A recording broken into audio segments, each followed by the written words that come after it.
bismillahi rahmani rahim musidɓe julɗanni kadi allah newnaniɓe yen fottuɗo waɗodiren fi ko dandata e sumugol bismillahi mawla al haqi ɗen fuɗɗorde yewtere nde o pullo men gongajo alhayyu wuruɗo allazi o laya mutu mo mayata waddaɗimu o duumiɗo fi mulkihi kalamumo allazi o la yunzau an mulkihi mo follotako fannantagi haza hulen oɗo ya ihwani ko ene yo musidɓe nanjal azaba daɓe lette ɗen wana kuna wonen fiiɗa imati sukkani jannati ka liste natoyoɓe aljanna alyawma natakallamu anil haqqi wal wajibi fi zawji hiɗe yewtude hande fi haqqe e wajibi ka nder tigguinirɓe woni haqqe on ko kon tigi duwa waɗanede kon ko woni wajibi gongo ko duwa waɗande oya kon ɓen tigguinirɓe ɗiɗo fudu la saria ko yewtugol fi saria dewgal futi ha sarie the right and duty in a couple, brothers and sisters. Nous parlons du droit et devoir au sein d'un couple. Eni fudu keni wo championnat ni tese silata wo dewgal noy wo championnat sai tun awawata fewude hara ƴettulawo ngol hoota a yiyata hay quart de finale ka jouete haray fika ko ɗon woni fof wo nisakum har sullakum wo sonnaɓe mon ɓen ko gese mon ɗen mo famal noon nawra hakkille mum nokkugo ko ɗon woni fiima on fop sa tiggi ka a tiggama an son jiwo ka gorko yen mo nene mum e ɓe mum yendidirɗa a perdi gesa ma mbam boni an gorko on sa tiggi e famille wayi a perdi ɓe nisakum har sullakum ngesa mom e sonna mum ko ngesa mom banno ko ɗon woni fiimon ko fof sa sanki e pete awdi haysi ko moƴƴiri a perdi jeeru suɓa an sonnajo an duhiɗo mo tikkindirta ko allah dal nisakum har sullakum wala ɗaddi muli anfusikum jere heɓon ɗon awdi moƴƴiri heɓon no rewiron allah hikki noon ɗum yeeso tawoyon ka gabbu mo par ce que a tiggidiri e goɗɗo mo rekkitaka julde a fuɗɗay tu min en hawta gabbuno nani min wata sonja ma si a tigga kadi ka ndum bandiro e min sa fala dewgal ngal wona min ata sonjande fi waktu ayi boni woɓɓe wiya wata joɗade ɗon ɓe seeɗa woɓɓe wiya e nemi joni yo won ɗum ɓay allah nangilam yomi wonu o wona ka goɗɗo goo suloyowo mo rewata allah fayi gasari har sullakum ko gesa mon mba woni sonnaɓe mon ɓe watte yila en fo anden no fokkintiniren haray aduna men ko ɗon kadi waɗi minni sa wattanani yila surtout onon ɓe sukaɓe on tiggidiri e mo jatodiri hayna yon jatodiro sina allah frapa yon goy son jatodiri allah frapa yo son jatodiri e goɗɗo a plus forte tentino son jatike goɗɗo on tiggimo haray vous êtes foutu aduna mon noon e lakara on haray boni ɓenen goye maɓɓe boyane meɗen e nder mum foro fara min loppaka kono onon ɗo yuruma min accewato ɗukko e on probléme minen min buya min huma e dewle haram buya min kadi ko foro fara ka raɓɓindingol o yii min on ko ɗon noon tawa gorko mo huuli o tawi de o huuli joni ko honno o tawiroyta allah anani tun hikalajo no wiya ka tande indi ko yigol a yaltana e lanɗo a tamay nden tawan ɗo ɓayen jatodir yummira wiya a woli ɗum ɓiɓɓe am ɓen soƴete ko ɗo ni hara laari nokke mon frère hara laarike ok banil wara kala wala hunna mislu lazi alayhinna wo sonnaɓe no hani dankorede wanoɓe haniri heɓe haniri wanoɓe haniri dankoragol modiɓɓe maɓɓe ɓen heɓe hani teddinirede wanoɓe hani teddinirde modiɓɓe ma wala hunna mislullazi alayna ɗum ko ɓuri welde fi wowlugol hara no raɓɓiɗi posko e français wo elles ont leurs droits et leurs devoirs. Haray à la niveau des Français. Da non ka woni be mari droit donc gorko ino mari devoir ka gorko ka be mari devoir gorko ino mari droit ko ni didi ko wattindiro fatabadulun ko jaabondiro. L'architecte de l'univers dit que dans un couple il y a un droit et un devoir, une réciprocité. وإذا قال زوج فهو المؤسس على فرده وسنة منتخبه. So Allah non dali dewgal tiggindirɓe ɗum ko tiggindirɓe hoore sunna e farilla e hoore ko laaɓi pos harayna o wiɗen foro fara jatodiro on tuma ara yiida e mawɓe hoɗo ngon wiya hande joni ƴamanelan ukka mawɓe ɗen e ɗum ɗon ɗum e onde mawɓe ɗuɗuɓe kadi ko ya jata ɗum addutu yedoho addutu ngu y a pas de problème. Na kono haysa bappa ene haray no dewgal sa jatodiri mon e go ara o yaltidi ko haray ko yaltidi kam natidi so yalti si a goɗɗo gorko e jiwo yaltidi haray dewgal ngal no dagi haray ɓe darde so tawi ɗa yaltinde pumpuru ngoɗino no dagi no ɗum ya pas problème ko payko ngon fiɗoɓe nani ɗum ƴiƴam keccan diway eyi ɓe diwinima jahannama on pudan ukkotoɗa nder ton so wattanani yila on andi koye ko harmi kon fof rentede muɗum haysi menen wowlayɓe min suusi Allah min daginayi ko harmi kon haray on wo rene e waton umto e nder bande momin waɗanta on. Quand Dieu dit couple, c'est celui qui est conçu selon les injonctions et le rite, selon ses injonctions et le rite de son nominé Muhammad sallallahu alayhi wa sallam. Peace and blessing upon him. Allah mahinarala, Allah tayafama. Fa ittida'un wa ita'un. Dewgal de ko jonnugol torto, oya torto. Yo waɗane ɗum ɗo e ɗum ɗo kono noon kadi ko ya jonnumo ko ɗo wiyete droit et devoir. Wattahabubu fil hawri wal kawri ko ha joni yiɗin ɓay on tigi tiggidiri e oɗo yiɗindire ka hettare e ka sattende fof yiɗindire ɓay on suɓodiri yiɗindire weldon laaɓotiron. Il s'agit de réclamer et donner et s'aimer pour le meilleur et pour le pire. ولكل منهما دور مهم يلعبه لتضمين رفاهة الزوج والعيال بعيده. Gorko on e debbo on mo ɓe no maari lowre nde o tumbitata fi garanti singol tiiɗina ɓuttu e malal dewgal ngal hakkunde maɓɓe ɓe ɗiɗo e si feƴƴoyi ɗon si ɓe jiidoyike mo ɓe e maɓɓe haray hino mari lowre nde waɗata. Ko ya yiɗu ɓiɗɗo goɗɗo goo wano yiɗirɗamo ma on no ko ya ittu sadaka sa ittali sadaka a heɓata sagata ha woni ñamirgol ɗawa ñaari pile tun cre goɗɗo aɗa tum pallitoɗa piitoɗa ley to fiwata o ñaam aɗa wi ɓiɓɓe maɓen mon frère wottata sadaka o heɓata sagata ko yi galle ka poto patan ne to no ñaame yimɓe rewa e feƴƴa ñaama mawɗon haajako ko ɓen ɓiɓɓe kelɗata haysi kanko o ala million ji kono Allah yu doa il faut Allah sowidira e ɗum ɗon o multiplie e ɗum ɗon o bonnata Allah te baala mumade Allah bonnata biyangi hay e gooto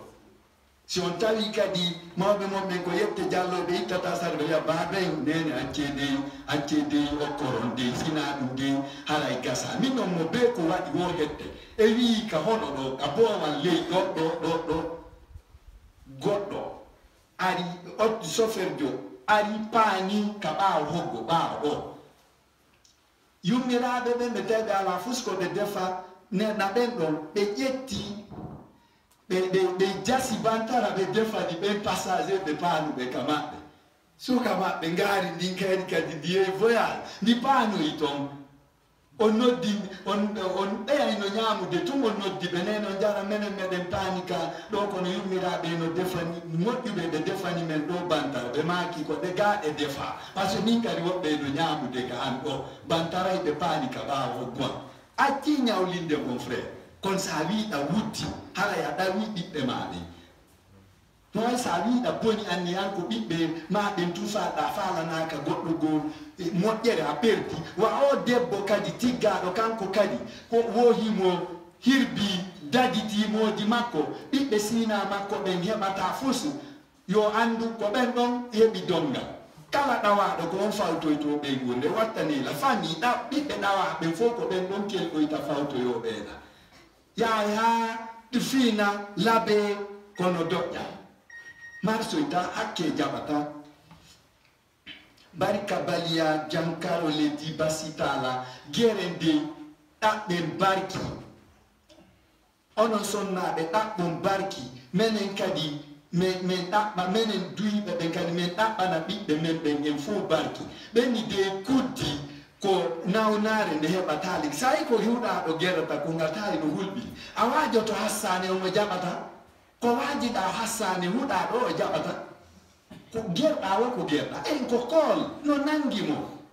ayi o heɓino kuddi ɗum ɗo mo wata sedde mo andi si komo jeyduɗa wiye ko kuddi si tawi ko goɗɗuɗo wiye ko hakke kono fof ko kuddi ni maɓe ma ɓe yanganike ma tampi fima sonjike ha an a heɓi feere a yejjitiɓe a ñaniɓe woni kuddi par ce que ɓe yanganike ma an a dulli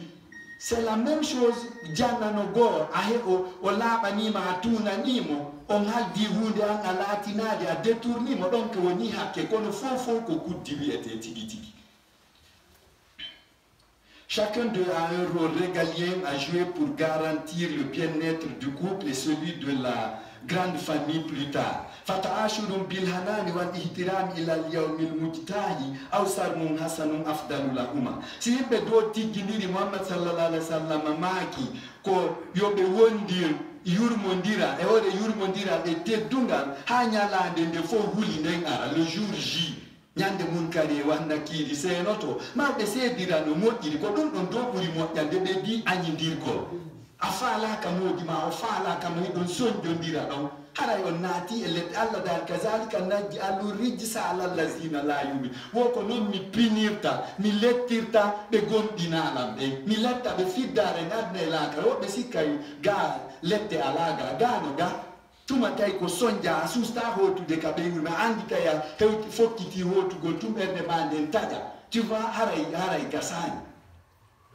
fataashuru bilhanani wal ihtirami ila al yawmi al mujtahi fa huwa al afdal ko weldira yurmondira hay si tawi on tigi no kaniri wa salli sannu ɗo kono ɓay Allah fawima sanni sannu moññoɗa an mada moñño ay ɓikuli buusiru kono muññondu ay c'est comme ça. Mieux vaut qu'ils vivent dans la symbiosité et l'honneur jusqu'au jour que chacun craint. L'homme masila ni nyala de hulbininde den hande ar. Ou bien qu'ils se séparent bonnement. Falyakun kullu minhuma messi firqatil iyal. Fatakamulu. Mobe madan e muse. Mobe yo wono Lionel Messi jo équipement ɓe o hara mo be gera e marka na ɓe bi debbo ɗaɓɓira to no dagori gorko ɗaɓɓira to no dagori ɓe kelɗa kisan andi miijiti ko Messi gera tappa ɗum e wonde ɓe fapa ende ko yonata kono muñago wondi donc si tawi mo be wippitiri nokkugo waywa Messi jo Barça on o yika maɓɓe kelɗa e kisan sport no dagi Muhammad sallallahu alaihi wasallam o waɗayno sport no dagi ko ɗum waɗi sila wolude ɗum ɗo mon frère ala dibu la don alwiye mo be gera markanaɓe mo be gera markanaɓe ara na añidirgo a moosa yiya modima tun dukudurunoɗa ma on ɗon o henkita e haraka dambo go tira choc o huccitira dabola to madan no huccitiri beyla daari lette hadi awa seedo ɓay ko talaɗo Allah addi jippinde cortewol divorce Allah addi jippinde so jippini ni sa yo tiggidire awa seede ɓiisani no moƴƴiri mo be weltoto ha yiya oya dukuturu no pooɗa choc tira min holɗum woni ɗum on forsaka que chacun soit le messie de l'équipe familiale et une complétude yaani samarata harsita manni hima ko ɗum si ngesa yelama tutateri yelama ɓe on rima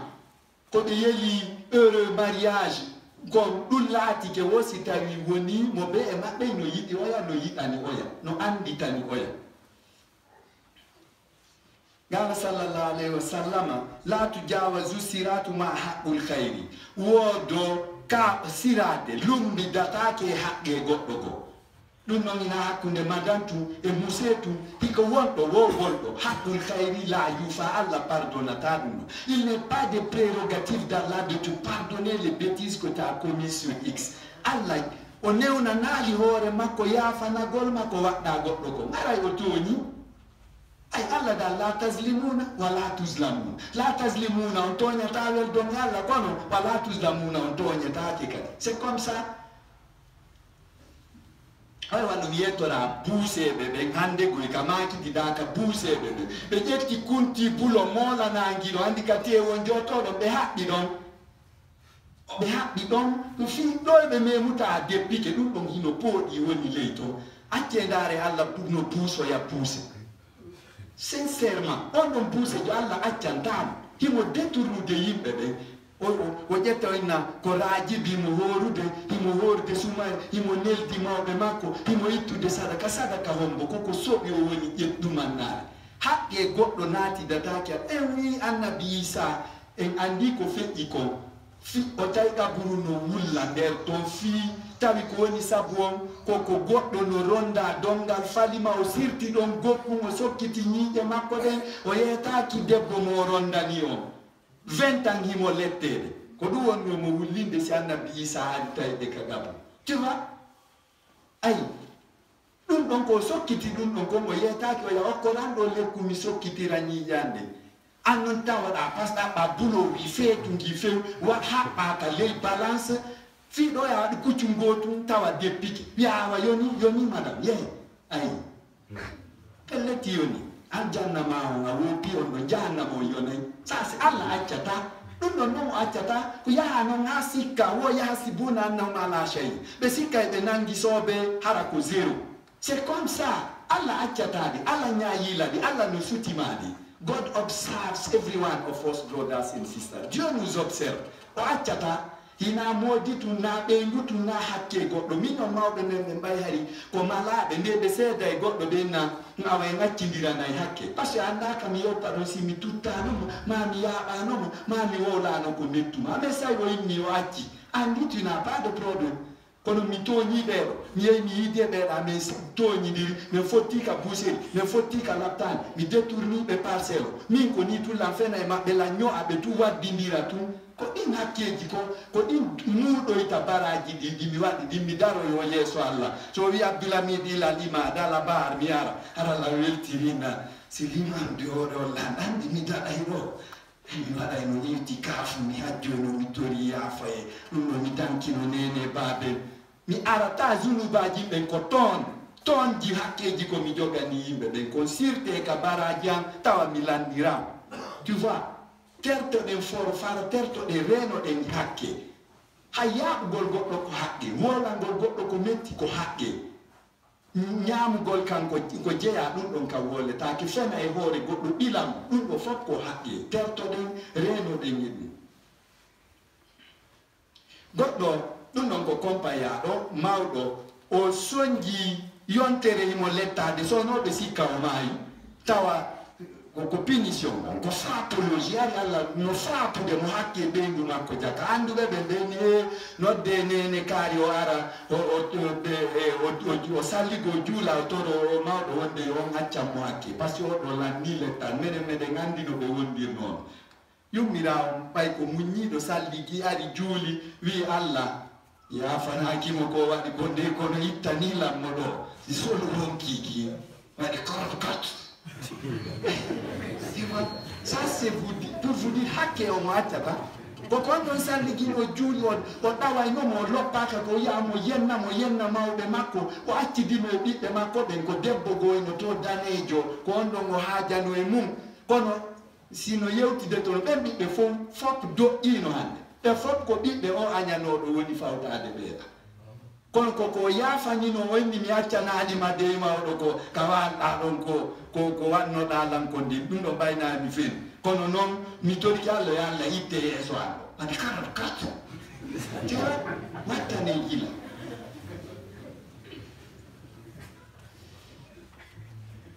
Agne silan hakke ñe hulen dey hakke goɗɗo ayayi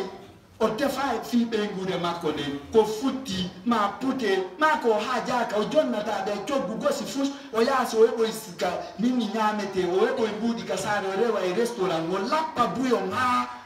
sari assalamu alaikum ko ye o yata ke ko tuppi o suli dengu nenno wela to sika anga gagnara adanela misali go yaka juli de wata yaw juli de parce que tu es foutu a perdi ay dum nata alla frapoi ko dum da terto to da taw hara bi debbo hino letto don no tampi don angida anyani mo kanko e bikko e da akkiri ko ni ayejiti anta abun lasta rabban akwa anni to ankwa kwa baba galle ko na woni joma mabbe ko alla jeedi awata halkirde yimbe be nisi kar welta yalla dum don non no heeri kamen enen kadi dugibe be modjano ide hunji tro awa ko anton alla accata kala gorko lepto o bibbe ngumum biddo goddo go kamum kanka di so bibbe rewbe ben non kadi hebata dewgal modja wakane tuyila be hebata dewgal kala lepto o be ngumum so heɓi ɓiɗɗo debbo on ɗon heɓoytade go a letti ɓiɗɗo goɗɗo a frappimo Allah frappoya e mo ma an kadin kadi sa wila ala ɓiɗɗo debbo a ta sikko a ɗaɓi Allah frappe an kadi an tigiri par ce que ko ina kasojo ni ina kasojo ma ina ko haltuyo wondirno moƴƴiri an noon si tawi woni kon lettugol ɗon ɗo tummarɗa an mbaɗa ko welatama ko gandu a gaynani ina den wo laysal biru antu wellu wujo akungi balal machine wo fi do julde tungo na do taw aljanna wo dum na do tay aljanna fi en julde tu e reno to e piji ya Allah hadini tina ngasata que chacun soit falyakun kul nasihan wa anisa li akhar mo be e tiginir be dido yo mo be la oya mo be tawa ko oya yet ko kanko on tigi oya yeto to gundoji din ha o yewta e mo gundo o fewtino e makko o laaɓana mo que chacun soit fidèle et confident à l'endroit de l'autre goɗɗo nelaɗon ko ɓe invitano bosjo le grand patron Mansa the king's king Manguera Mangué le chef de chef invite Muhammad sallallahu alaihi wasallam o gelli pellet haray tabal ko nafero ɗo o jindoyi o Allah hollimo jahannama wi ɓayno yettade ma fi jahannama mi hollete o yi jahannama o yi aljanna o yi o tini noon ka nder jahannama toon goɗɗo no lette toon kono ɓe wonduno noon ka aduna ga ɓe seno day jihadi denna bo piiji ɗin fof jokkeren ɗan ñappugol juulirɗe nelaɗon landi kayfa wujitta huna kunna ma'an fi sabili islam kono yi wontirɗa ɗo. Comment tu te retrouves ici et pourtant on était ensemble dans les chantiers d'Allah? Comment on est là? On y a quoi? Hariko bengo e konko jindite den fop hari min mi yurminta be ngam mi laɓantamo min na nyala tawa hila mari ko ɗum addilan joni nelaɗo a tefana nana nelaɗo maki accu ta wattagi o invite ɗo la yandi fi Allah mi hota ka leydi e jang ala kam mi intervenanama ɗumay avocat jowi intervenata kono enen goye worɓe ɓe hakkude Allah e ɗen suusi Allah trop e yurmetake goye ɓen sonnaɓe e yurmeta haynane ko waɗano fisionnaɓe hay no ɓeno addo mais ça c'est vrai ɓe sonna non non en deƴƴi c'est ça sa e yurmetake ɗe ɗen suusi Allah trop en lettayɓe haray noon gasta sa tawi on wata wondirde laaɓodira ɗoya peesude conteneur junubu ko sunnoyama fannama Allah ko Allah waynodire seedo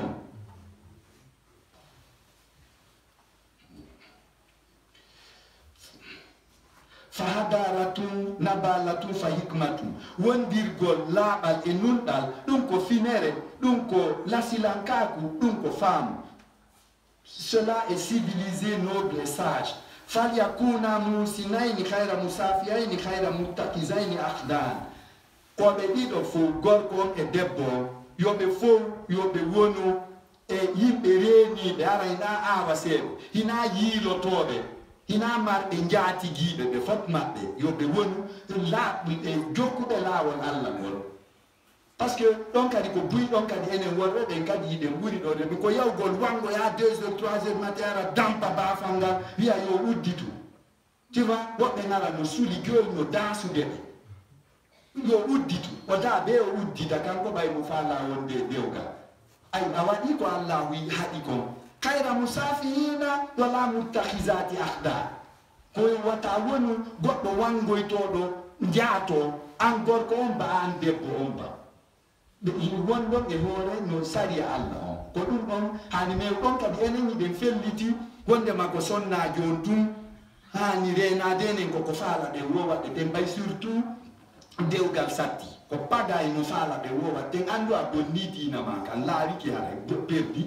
ko en watta yila de na wowlugol ɗo tum wona wowlede ko fi e reno aten sikkuɗen nangisoɓe hara en nanga. Que tous les deux soient rangés sans forniquer. Fudula fisa ko dewgal ngal ɓuri. I love you focus ko ka mariage. L'amour sincère n'existe qu'entre mari et femme. Ko tigginirɗen tum giggol woni ɗo ɗon tum ko heɓi kon ko zéro. Ko goɗɗo yata no yiɗi debbo goɗɗo ma debbo goɗɗo yata no yiɗi gorko goɗɗo goo ko tama tum neɓata so mo be yiɗi goɗɗo wonɗo suka ɓuri on ɗo ma laɓede ɓuri on ɗo ma marɗo nafa ɓuri on ɗo terdi hara noon e hoore peesugol zunubu ngol foti ha fisade ko dewgal ngal woni soobeyo dewgal ngal onon sukaɓe guerewa ton perdin hoore mon hara laawike menen kam komin lannuɓe seɗitade menen ka fumgol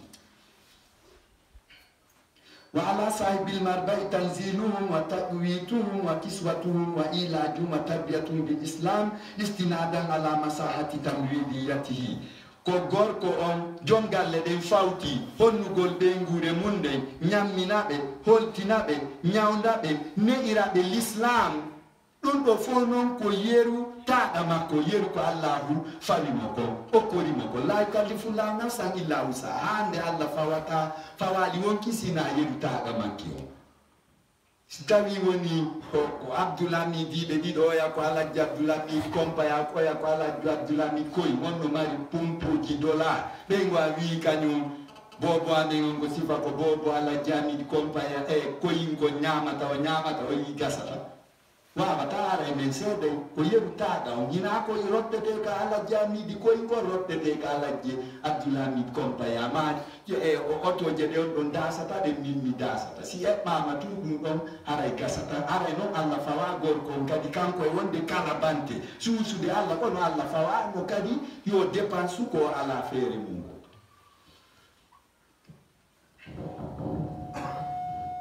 nelaɗo sallallah sallam maki afdalukum fi iyalikum wa ana afdalukum fi iyali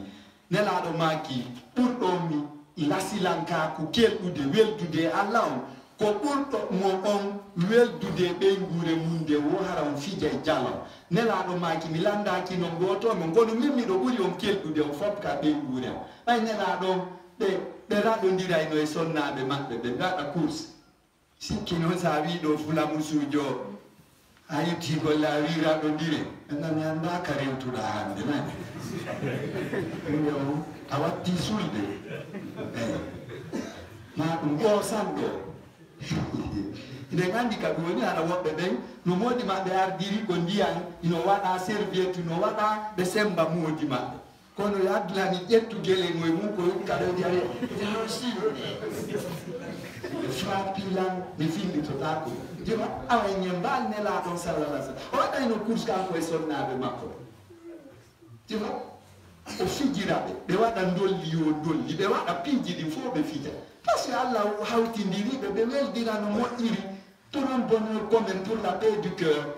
kono ko ni en falaka madame falaka jema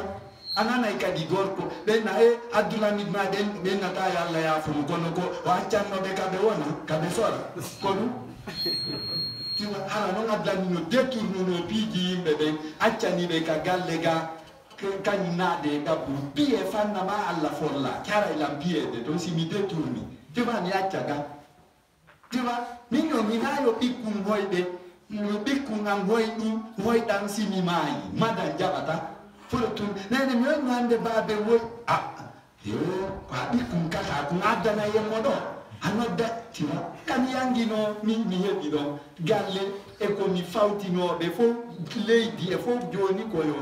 ko yo taw min mi hoyde take do donc ko ya watta yila an duyido anda sa warti ke do a nyami ko nyamda a nyamini be ngure mande ko nyamminda be landito take goy kambe ko an landito ite ko dum ittu honto ittu no da dum do watta ila danko be ngure mande bien sûr ko hara ko no Allah yidi biya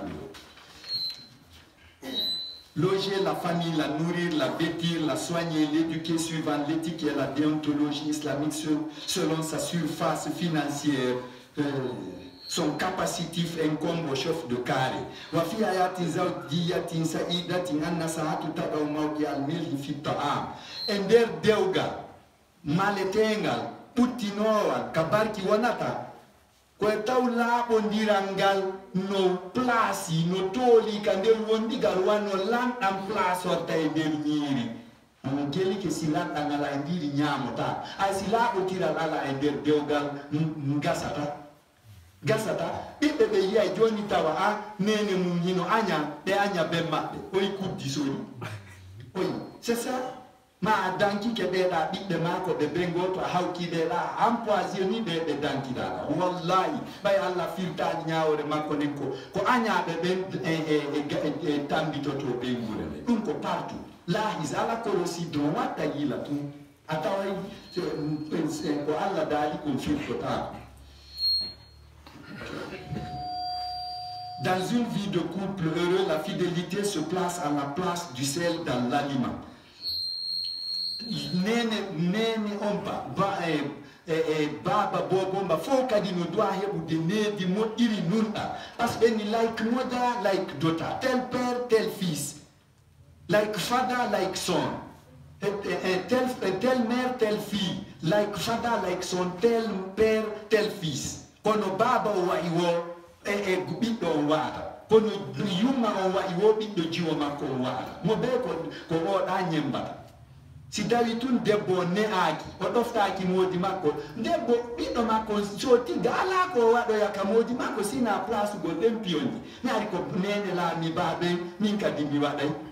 sari ko gorkore dappaɗi ndin ɗo wiya mu ñiki sayina ɗum wenna out cipiti get out wotu min nene a lamanoki ɓe gam mi muñantako ma tu vois a fawi on ɓiɗɗo ma debbo ɗon sonja si tawi kadi tu gorko feewa ɓiɗɗo makko on ko noata min like father like son no baba o way wo ɓiɗɗo gorko on ko noata tel père tel fils tawi ko détournugol tum ɓiɗɗon janɗi tawi baba mum no jokki ko ɗum tuma waɗata kanko kadi non minon sawiya ɗumanno lam ceerno murtar hilan ñawlimoɗa no o aray tumi détournay nano e ñaam o aray tumi fappita ka ley kaɓa nina wato woɗu hilan ganani enen sikku goto sutakila ɓiɓɓe ɓe mbayɓe tawi ba maɓɓe ko hasan ko ɗenta cappe mon ɗen ino ka yasiga o ñobbataɗe ayen c'est ça komin cappini hoore am ay ko ɗum sayi noon ko needi o tawrilan e nunɗan ko ɗum o jokkata jiwon kadi so tawi nene mum feewa koyo accu ha baba o yalta ne waalo yo udditana ɓe ɓiɗɗo mum on ɗon kadi yalta ya ɗaɓɓere worɓe ayi ko noon wonirta ko noon ko ɗum misa kum ha sulla kum gese mon ɗen ko sonna mon ɗoni gese mon ɗen ko ɗon woni fiime en sey tiggi tun ka wayuɓe fiima on jiwoyno laɓa no waɗi rasta e ɗuma ko Allah harmini ko hande on ɓe fute ngari debbo ko ɗoftare makko nden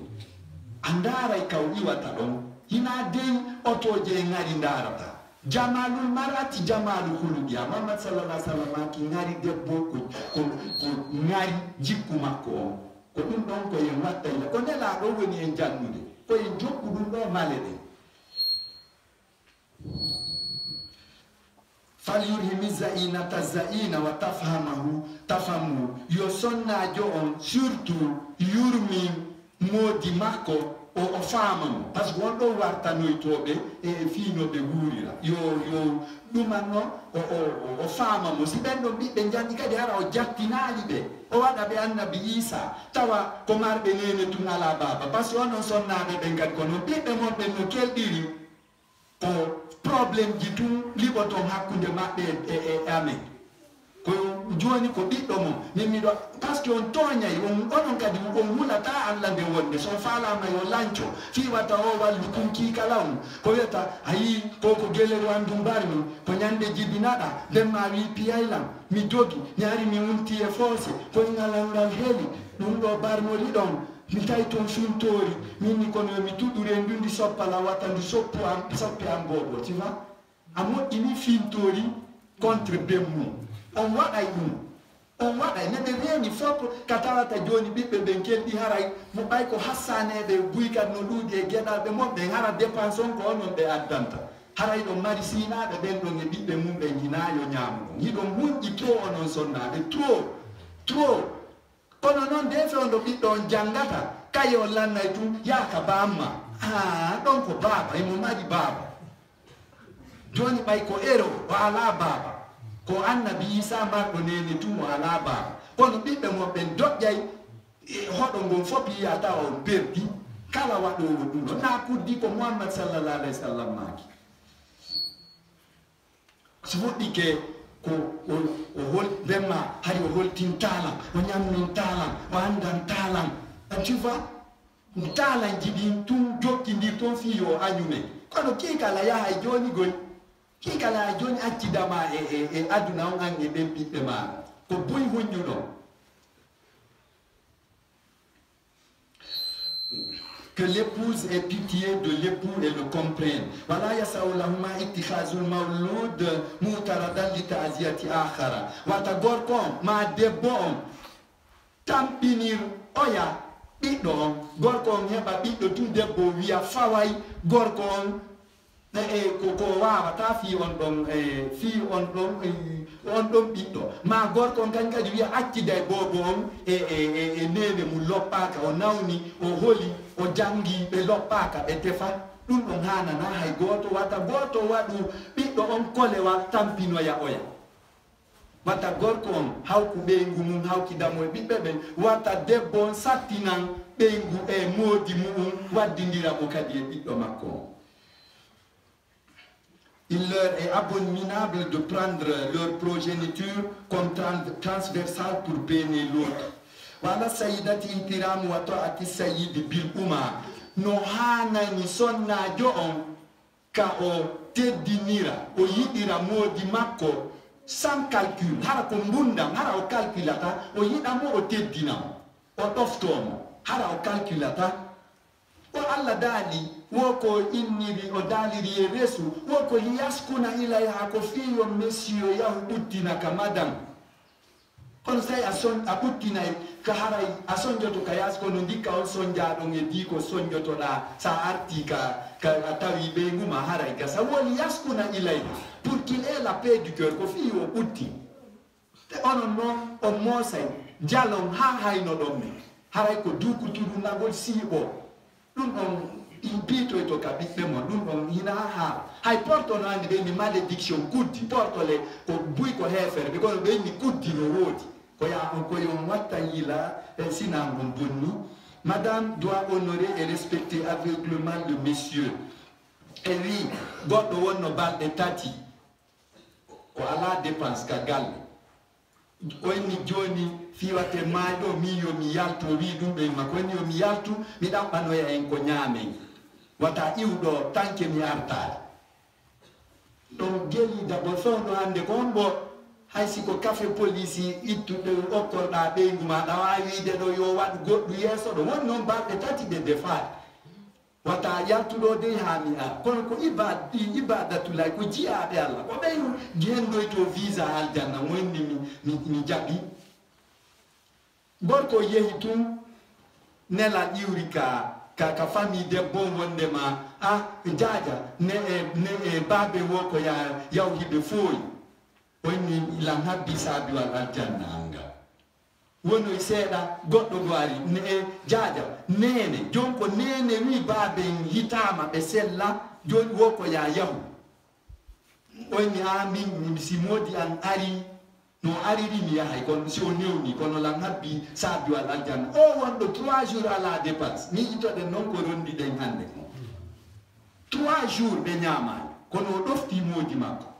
goɗɗo aroy awa jaaja a perdi nene ne baabe nelanino ma fewndo ɓe selli a jaɓali nene nelanino ma fewndo baabe woni ka koma a jaɓali awa baabe fatiki wonni Allah yaafo baabe an nada ɓe aljanna miɗo habbi saabiwal aljanna ngal min kay voye bimbi mum o faati nelaɗo goyɗimo ka aljanna ok tum oyni nelaɗo on ko dini tawirɗon lanka aljanna ɗo koko mi nanani moodi am ɗum yewtere nde yewtuno on hanki ka mo on ton wonde makko ni feƴƴiri hakkude am e moodi am e ben an e neni am e frère ɓe am ɓe gonni ko ɗum tinirɗon lanka aljanna ɗo si mi waɗano ɗum kadi ko yiite mi naata en ɗum wayi ɗum ɗon noon fewndaki hande fewndaki minni ma yeeyi ɓe waɗa parfum pas ɓe watto koolanji ɓe goro garan ɓe poɓɓa singon sami ko on ɓe waynta ko maggo buy kon to fewɗa jokku ndara gorko suusay o suusay jokku ɗaru noon tigginirɓe fi Allah e nulaɗo woya jokku ndara o waynotako ma de on ɗon e oɗa taw si ko gotum taw si o debbo ɗo si maayi naato yeeya aljanna ka Muhammadu e tini o yaɗa tu vois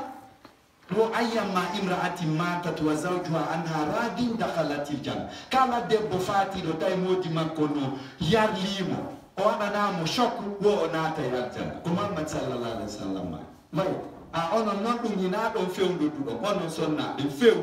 on ɗoftota ko on yamirta kadi ɓiɓɓe geɗal ɓe mon e jiwɓe ɓe yo ɗofto moodi mum ko ata jaɗu fo lawanakima to a wawɗo ko ƴiƴan keccan ko fewon ɗo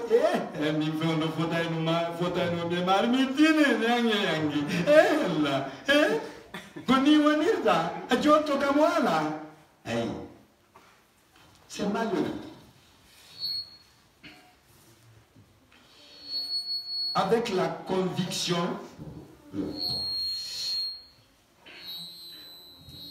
pour la dextérité de la progéniture, la maman doit l'inculquer qu'en famille il n'y a de décideur que papa. Wo fi moƴƴere famille on gor debbo no doit yettade ɓiɓɓe mum ɓe wondema ala décidowo sina goɗɗum ka famille ɗo si hina baabirawo kon say noon an ko a wiya wata nanan bemma o faala kam o waɗiri nen hilan soñji ko Allah holli millan andi ha ka fewndodumi e mon ɗo sin seeɗa maayi rollan tampere wowla goni gonga e ko ala a yi haray ɓiɓɓe ɓen a heɓoyayɓe kono ɓe janɗay si Allah no muy kono marsata ɓenni wurala dammuyna bara kono yiwi baroy fa bara wo koya hirto ka yummama kono hiiru ka baabemma ko ɓe heɗotoma no wondiroyta e jama ko leeson jinon ɗi heɓota ko e tableau amuk ko baaben yeetotoma ko hiiru ka yummama kono yiwi baroyi fa bara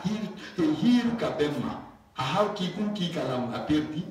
kum kankum kum ɗaynatama baba ma kara han ɗaynirtama a wolay gordo bardade o deƴƴita baabe mon nanani ɗon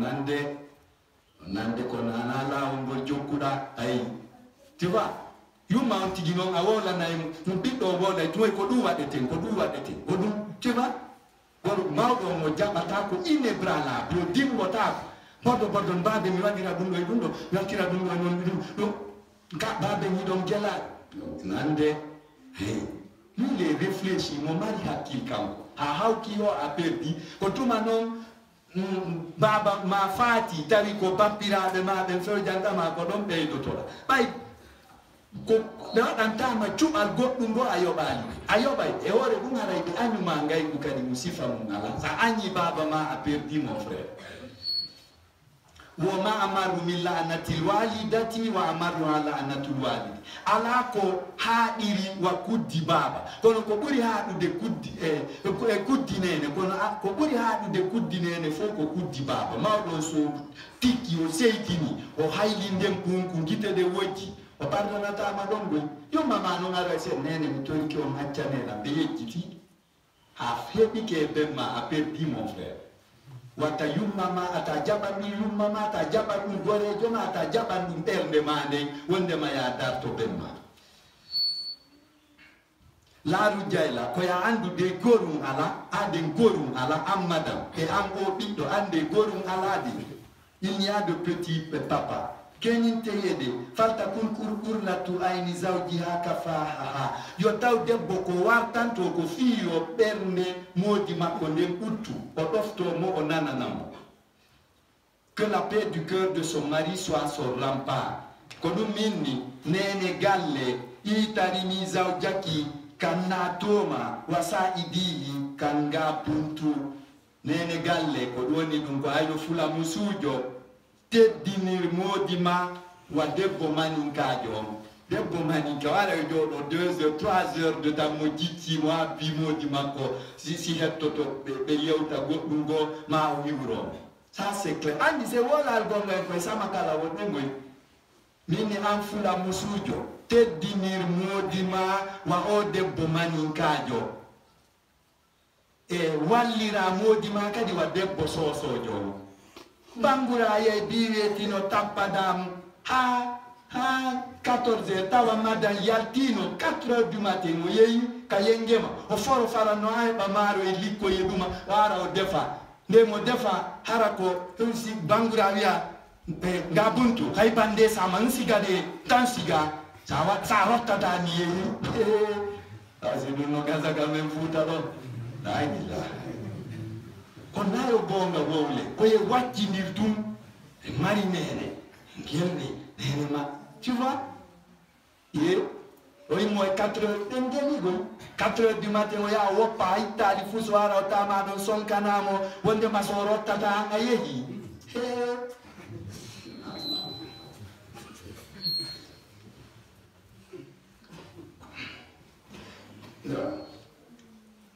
Chère femme, peu, honore ton époux comme Natoma et assiste-le comme Gabuntu. Barika yenini la le barka de koko apete. Natoma, ike deme wo soso muso tunyaka fisa. Ngabuntu, ihame binja alo maninka gine. You spouse, help your husband as a soso woman and honor him as a maninka woman. Nondi nam fisa. Wawajibun alaihi. Ogor ko kadi hanu do teddine de walle. No hana nimo istiqabu hazal ihtiram wal awni. Yo handu e walle gol e teddine gol. O wadira dum handira dum honno. E bittina bil kasal yo terto nganelo. Gorko yo terto nganelo wadito alati e dullendi wal khadri e jamfa gol. Terto nganelo kaweti won wibiweti hida jodi tu amema tafus menen barki alla bengwa woni no arsika menen barki alla ma awa ayno parce que e sentay ka ted ka bekkema e yawoto ma hayon amema tafus otuma be woni jutata be dawete ki kalam to data goto he en hamido sikino gite makko no wucci an ko mi yangantomo onno mo waagoy wanga buntu terto ngamelo e dullangol debbo wartaniɗo ma on kadi ayay woɓɓe ɓen en jikkinori on tigi heɓa rewɓe tanto nayo tano faala goɗɗo goo laƴƴa guite tawa juulirde nde jaɓata o tigga o jowa ɓo ɓe pottina e mo gaki sam o accita première femme debbo arano ronkiti kum marku ngelde kum o hawka kum to wo lontini o heɓi 4e femme o daali e Allah o haɓi daali li conseil mosquée o kono a gaynali hara ndaari zunubu mo waɗɗa dampa oɗa mo fuɗɗoduɗa adna ma hay sina hay ko 3e femme o ɓay ko kala mo ala taɗa ma mo ala ɓiɓɓe kelɗuɓe ko ɓiɓɓe kawiraɓe pay koye ma koye hara ɓe ala Angola e Belgique ko on ɗon raɗotoɗa a gaynali a janfike mo inna Allah la yuhibbul khayrina Allah ina janfotoɓe ɓe si Allah yiɗa goɗɗo on to naɓatamo ko ka jahannam wattani jila wakkilo ɓe sorta so ɓe golla hara dullanali ɓe nguma a janfaki mo salaya fisiri waliya anin janfa wolu sabam manide ربنا ظلمنا انفسنا وان لم تغفر لنا وترحمنا لنكونن من الخاسرين ربنا لا تؤاخذنا ان نسينا واخطانا ربنا لا تحمل علينا اسرا كما حملته على الذين من قبلنا ربنا لا تحمل